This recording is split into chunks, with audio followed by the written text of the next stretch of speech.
Okay, so same setup. He's got the grip, he's got the cross grip.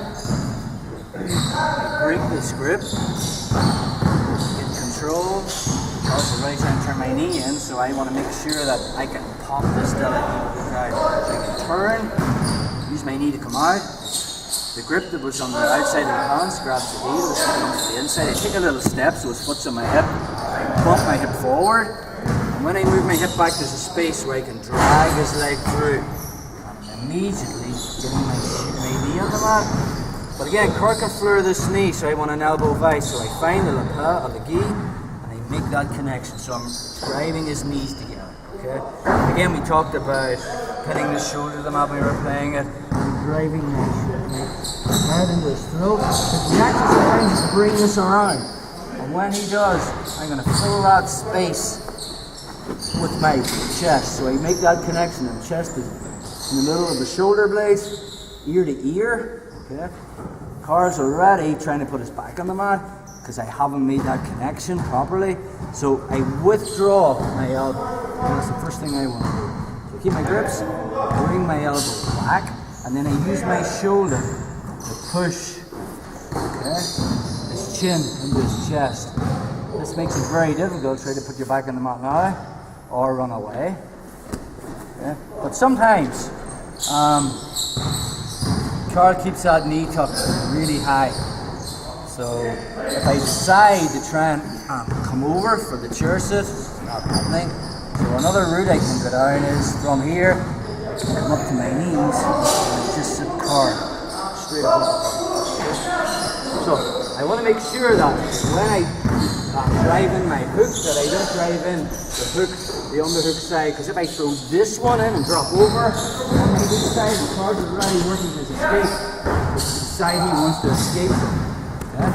So when he's on the spot and I take him all the way up, and make that connection, the side of the arm coming over the shoulder is the one I want to get my hip. From this position, I can elevate my hip.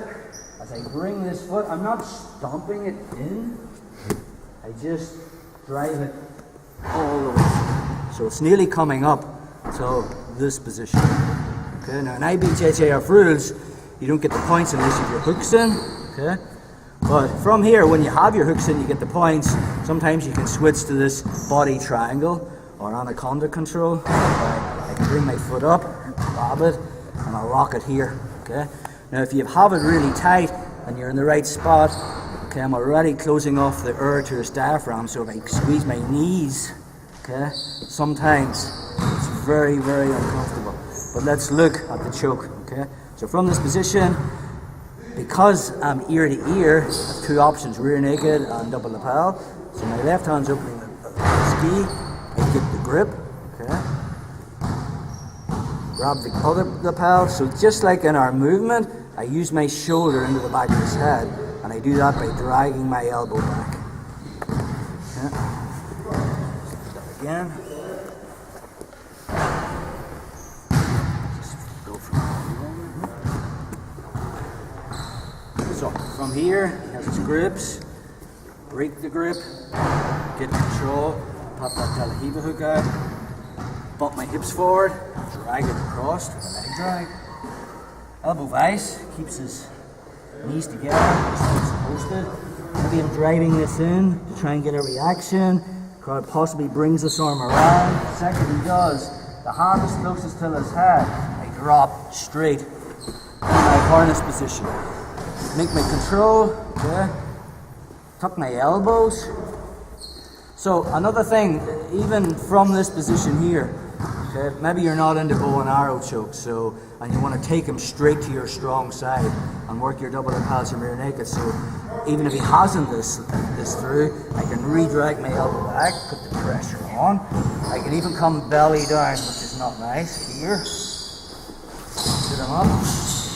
This all the way through. Okay?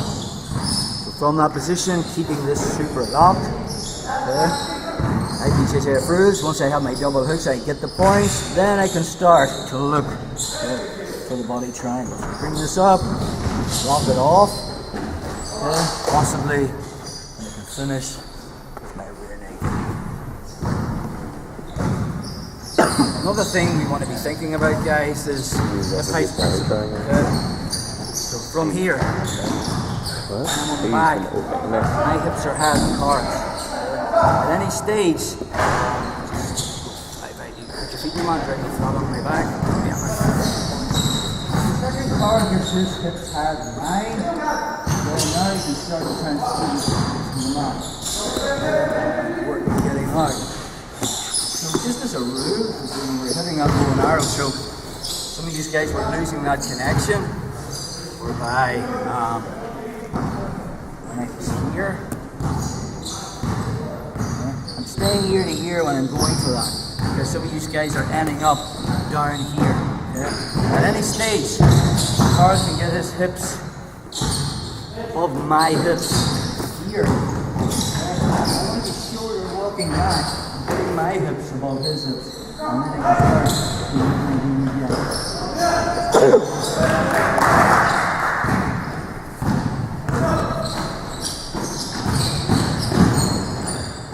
So again, break this grip, get my grips, knock it down the ground.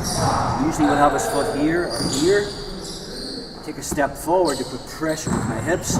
When I bump my hips, I move them back. There's a space to drag it across, dropping into my leg drag position, staying super snug. Drive this into his throat, comes around. I'm dropping straight into my harness position, but I screwed up. Carl already tried to get his back on the mat, so I've lost that connection. I drag my elbow back, and I use shoulder pressure to make his chin touch his chest. Sit him up, all the way through. I can start to work and play my game. So from here, Carl's already hand fighting. I'm looking for the inside control. So I can stuff this, cover it, find the back of the head. It's a race to see who can get the shoulder first. Okay, so that's our harness reset, guys.